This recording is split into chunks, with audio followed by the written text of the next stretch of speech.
Now, before moving along, I just want to let students know on how I've actually gone ahead and structured this course.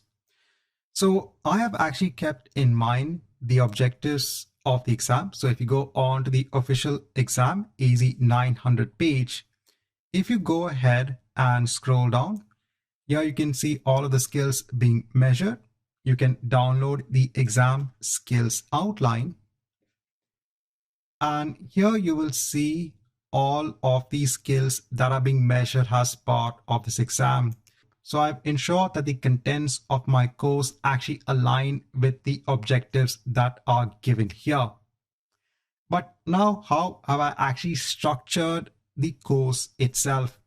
So if you look at the first topic when it comes to the exam, here they are going into describing the various cloud concepts. Now, I've not started in this particular fashion. What I'm doing is I'm first of all directly going ahead and giving first an introduction on cloud computing, giving an introduction onto Azure, how you can actually possibly start with using the Azure platform. And then I go through some of the core concepts when it comes onto Azure. And then I start directly working with the core services. So here in the objectives, if you actually scroll down, here we have to go ahead and look at the core resources that are available on the Azure platform.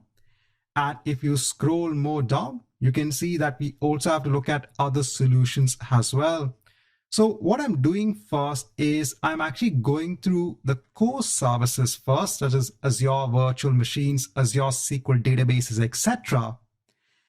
And then I'll go through concepts such as what is an infrastructure as a service, what is a platform as a service, what is a public cloud, what is a private cloud, etc. See, I want to set the foundation right first in terms of what Azure has to offer, and then map it onto these core concepts. I always like to structure my course in such a way that it not only aligns with the objectives of the exam, but also gives an in-depth knowledge to students on how to work on the Azure platform. Because see, in the end, that's what is important. Any organization is actually going to look towards your knowledge on the Azure platform.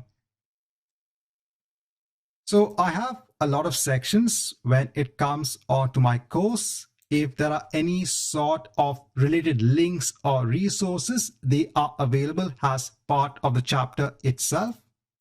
And then finally, after all of my videos, I do have a practice section where I have a set of practice tests. So these practice tests are just in place to assess your knowledge. These tests are in no way an exam dump. It is no way affiliated onto the exam itself. Because as you know, it's against Microsoft rules to go ahead and give out exact exam materials.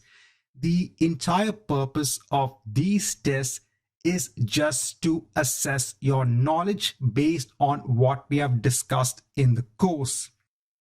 This course is primarily meant to have the videos and lectures in place to go ahead and explain to you the core concepts about the Azure platform.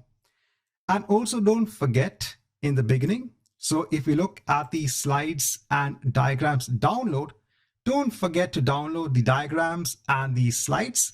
So you can actually use this as reference material.